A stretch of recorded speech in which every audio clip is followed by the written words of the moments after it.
Hi, my name is Julianne, also known as Roadrunner on the Appalachian Trail. In 2022, I thru hiked the entire Appalachian Trail northbound from Springer Mountain, Georgia to Katahdin, Maine.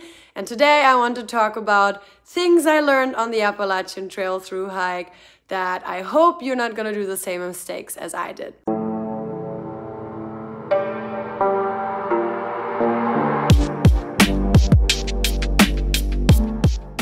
So some of the mistakes that I made or some of the things that I learned while thru hiking the Appalachian Trail are either gear related or just experience or things that I would do differently if I hiked the trail again. The first thing is gear related, and that is how to actually use my trekking pole. Before I started hiking the Appalachian Trail, I had absolutely no hiking experience, no backpacking experience, no overnight experience, and I definitely did not know how to use a trekking pole. And that actually was a big mistake because I injured myself using the trekking poles incorrectly. So one of the things that I learned that when you have a trekking pole, you actually have the trekking pole and then you have the loop that goes around the hand. And what I used to do is I would go from the top and just take my trekking pole this way. I learned that you're actually supposed to do it the other way. You go from the bottom and then you use the trekking pole this way. That way you have more leverage with this piece of the strap, and you are able to push into the strap as you put your body weight onto it. So that is one thing that I learned, and that really made a big difference while hiking. But what really caused me to have an accident using my trekking poles is the day before I left Neal's Gap, there was a big snowstorm, and therefore everything had snow as well as ice. I used my trekking poles incorrectly by not removing the rubber tip that used to be on here. So there used to be a rubber tip on there that comes with the trekking pole. I had no idea how to use a trekking pole. I didn't know this right here was under it. And this is the tip you actually want to use because it helps you be able to hike on stone. You can smash it into stone and it'll give you more friction, more leverage using that. I had the rubber tip on there, and so I slipped and I fell onto my right knee, and I had an injury that caused me to take 3 zeros. And so definitely knowing how to use a trekking pole helped me a lot in thru hiking the entire Appalachian Trail. I'm not sure that I would have been able to do it without trekking poles. The second thing that I learned is how to actually not destroy one of these lovely things. These are O-rings, and you put them into your water filter, and you put them in to the water filter right here, so that it prevents any leakage when you screw it on top of the water bottle. So once you have your water bottle, you tighten it, and what you want to do is you don't actually want to tighten it really strongly. So I did that at the beginning. I tightened it really strong, thinking, okay, this is good. That way it prevents any water from coming out. And what that did is actually caused a lot of friction on the O-ring, and those little, see, I already broke one just now doing that. Or not, I didn't break it, but what it caused is all these little extra little pieces fell off. See, this one is kind of messed up a little bit. And so then the O-ring would break and my water bottle would leak, and I would need more O-rings. So I definitely carried a few with me, but once I understood not to tighten the filter on top of the bottle as tightly as I did, just to make it tight enough for it to not leak, but not to put some extra strength on that, right? Some extra torquage, I don't know if you would say that. So that is another thing I learned. Do not tighten your filter too tightly on top of the bottle.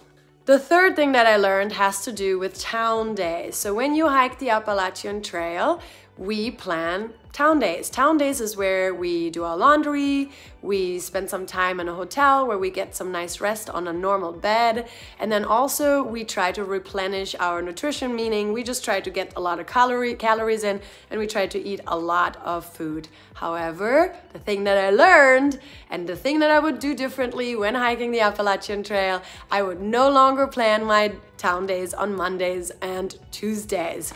Why? Because for some reason on Mondays and Tuesdays, most stores are closed. All of the amazing restaurants are closed. All of the different grocery stores are closed. You really are going to struggle if your town day is on a Monday and Tuesday. Now, I'm not saying this is for all the towns, but it always happened to us that we planned our town days on those days that the restaurants were closed, and we were craving. The whole time on trail we were talking about this burger we were going to eat, and then we got to town and the restaurants were closed. And so try not to plan it on Mondays and Tuesdays. I definitely would do it differently. I would not plan my days on those days anymore. The fourth biggest mistake that I did when hiking the trail, or really the fourth thing that I learned and would do differently, is to plan my flight back home much differently than I did. First of all, the whole thing about hiking Mount Katahdin and getting out of Baxter State Park is a whole video in itself, and for some reason very convoluted and very confusing, which it shouldn't be, but for some reason it is. But coming from Florida, coming from a bigger town in Florida, I assumed, as I always did, that it would be rather easy to get from Baxter to Portland, Maine. I didn't know Portland was like 4 hours away. I thought Maine is kind of a small state, so therefore it shouldn't be that far. There's another city called Bangor, Maine, that is a lot closer. So that would be a big thing that I would do differently. I would fly out of Bangor, Maine. I wouldn't fly out of Portland. Bangor is much closer. Portland is a lot further. It was a struggle to, first of all, find a shuttle to get to Portland, which I didn't. I didn't find a shuttle. All of them were like, it's too far. And then those that were going to drive you, it ended up being like a $400 shuttle. Now, if you have the $400, I think it's worth it because it is kind of like 3 to 4-ish hours of a drive. But if you don't have the money, which at the end of a hike, it's kind of like, wow, that's a lot of money, then maybe flying out of Bangor would be a better option because it's a lot closer. And I do think that that shuttle was around like $100 or $120. So for me, I was lucky. I was able to have a trail angel pick us up in Bangor and then drive us from Bangor to Portland. And I had just a shuttle drive us from Baxter to Bangor. So I did that reverse, but just so you know, I went from Baxter State to Bangor, and then in Bangor, I went to Portland. And so I was able to save money because I had a trail angel, but it was definitely not an easy thing to do. It was a little bit stressful. I would have rather really focused on the anticipation of hiking Mount Katahdin than worrying about how was I going to get to Portland, Maine. So that is the other thing that I learned. Don't fly out of Portland, fly out of Bangor, or some people, they rent cars or U-Hauls. I mean, again, that's a whole video in itself, but that is the thing that I learned. As always, thank you so much for watching me. Do keep tuned because I am planning a hike in January and I'm excited about that. And then there'll be a hike in May, and then I'll have another hike, I think somewhere in July of next year. So I'm excited about those hikes. They're not going to be like an AT through hike, but I am planning the Pacific Crest Trail through hike in the near future. Anyways, have a wonderful, wonderful, wonderful day. Goodbye.